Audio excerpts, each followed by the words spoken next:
Assalamualaikum warahmatullahi wabarakatuh.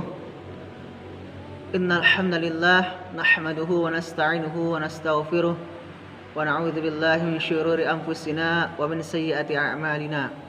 May yahdihillahu fala mudhillalah wa may yudlilhu fala hadiyalah. Amma ba'd.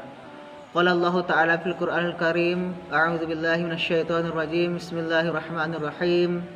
Ya ayyuhalladzina amanu innamal khamru wal maisiru wal ansab wal azlamu rijsun min amali syaitan fajtanibuhu la'allakum tuflihun. Wa thumma qala Rasulullah sallallahu alaihi wasallam fi kitabil hadits kullu muskirin khamrun wa kullu khamrun haramun. Shadaqallahul azim. Para hadirin yang saya hormati, izinkanlah pada kesempatan ini saya menyampaikan materi tentang larangan minuman keras.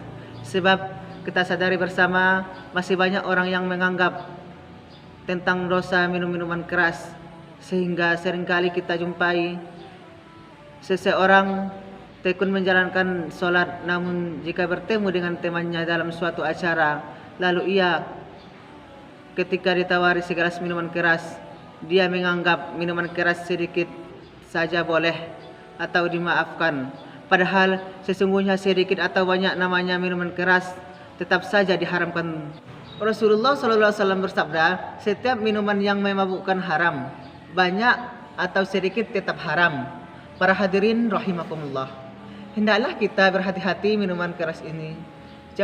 Jauhlah, jangan didekati, sebab minuman keras yang memabukkan itu merupakan pakar kekejian dan sebagai sumber dosa.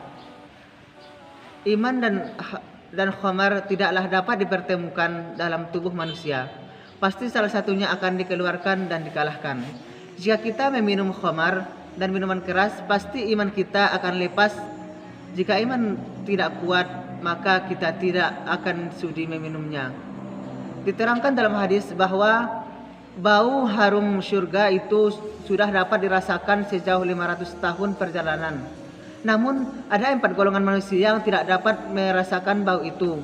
Mereka itu diantaranya ialah golongan orang-orang yang kikir, golongan orang-orang yang memberi sedekah tetapi diungkit-ungkit, dan golongan orang-orang yang minum minuman keras, dan golongan orang-orang yang durhaka terhadap orang tuanya.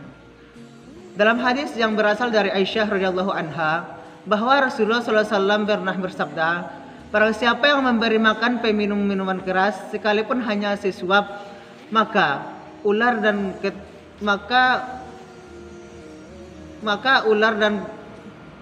dan ketonggeng akan menggigitnya di hari kiamat. Sebagai balasan dari Allah, barang siapa yang membantu hajamnya, berarti itu merusak agama Islam. Barang siapa yang memberi hutang kepada peminum minuman keras, berarti ikut membunuh orang beriman. Barang siapa yang duduk di tengah-tengah kumpulan pesta minuman keras, maka kelak di hari kiamat dibutakan dan dibisukan oleh Allah Subhanahu wa taala. Barang siapa yang minum minuman keras, maka janganlah kau kawinkan ketika ia sakit. Janganlah engkau jenguk jika menjadi saksi, tidaklah sah. Demi Allah, ia kutuk dalam Taurat, Injil, Zabur dan Al-Quran, dan ia kafir terhadap segenap kitab tersebut. Aku, Muhammad, tidaklah bertanggung jawab terhadap orang yang meminum minuman keras. Demikian peringatan Nabi SAW yang sangat keras. Ternyata dosa tidak hanya menimpa bagi minuman-minuman keras saja, namun juga terhadap orang-orang yang menimbang dalam pesta minuman keras, membantu memberikan uang atau menghutangi untuk membeli minuman keras, memberi makan dan sebagainya. Para hadirin yang berbahagia, ada 10 kerugian yang menimpa orang peminum minuman keras. Di antaranya ialah yang pertama, menduduki derajat orang gila, menjadi bahan tertawaan orang maupun anak kecil dan tidak bermoral. Kedua, pemabuk akan mendapatkan kerugian materi karena menuruti kesukaannya bermabuk-mabukan. Ia lupa bekerja, pasti ia menjadi miskin dan akalnya menjadi tidak sempurna. Ketiga, dapat menimbulkan permusuhan antar teman pemabuk, percekcokan keluarga dan orang lain. Yang keempat, seseorang yang tidak suka mabuk-mabukan akan menjadi lupa. Keempat, seseorang yang suka mabuk-mabukan akan menjadi lupa dalam mengingat Allah. Kelima, orang yang suka bermabuk-mabukan akan terjebak pada perbuatan zina. Keenam, orang yang suka mabuk-mabukan dianggap menjadi perintis kejahatan. Ketujuh, menunggu malaikat hafadzah karena memasukkannya ke tempat fasik dan berbau busuk.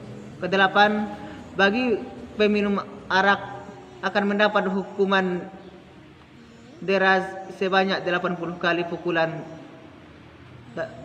dalam negara muslim.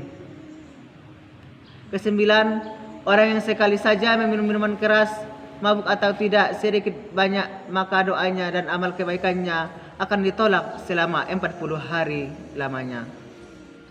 Kesepuluh, orang yang suka mabuk-mabukan akan menerima musibah baik langsung di dunia maupun kelak di akhirat. Demikianlah yang dapat saya sampaikan. Semoga ada manfaatnya bagi kita semua. Wabillahi taufiq wal hidayah. Assalamualaikum warahmatullahi wabarakatuh.